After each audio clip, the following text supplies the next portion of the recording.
Há 200 anos, um grito dado por Dom Pedro às margens do rio Ipiranga mudava a história de um povo que vivia preso a Portugal. Foi a partir daí que o Brasil deixou de ser colônia e sim império. Mas afinal, você sabe o que significa o dia 7 de setembro? A independência? O que você entende sobre a independência? Sei, independente. Foi um ato que houve pequenas guerras no Brasil e assim conseguiu sua independência. Seria a libertação, né, em relação à dependência, né, de Portugal, politicamente, financeiramente. Então, assim, é um sinônimo de libertação em si, nesse sentido. O 7 de setembro é uma das datas comemorativas mais importantes do Brasil, por abrigar um dos principais acontecimentos da nossa história. O 7 de setembro marcou simbolicamente o fim do laço da colonização que existia entre Portugal e Brasil. O 7 de setembro ele é uma data única porque ela representa de fato o nascimento do Brasil. A gente tem um Brasil aí com 522 anos, mas o nosso nascimento de fato se dá nesses 200 anos atrás, lá no Grito do Ipiranga. É quando a gente realmente assume o nosso processo de independência e vira de fato um Estado-nação. Anteriormente nós éramos colônia, agora não. Agora com esse grito a gente está livre de Portugal e aí a gente pode pensar num processo de Brasil sendo construído a partir daí.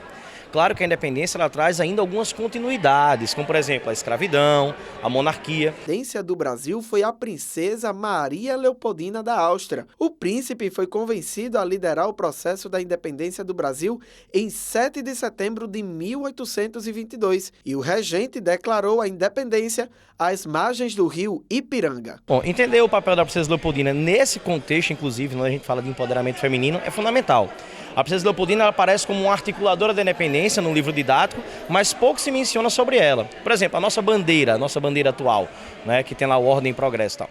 Aquela bandeira, ela foi cunhada pela imperatriz leopoldinense. Cuidado, não a que tem Ordem e Progresso, mas aquelas cores, o verde e o amarelo, que representavam as casas verde de Bragança, o amarelo Habsburgo, que é a casa dela, austríaca, e tinha um brasão imperial ali no centro.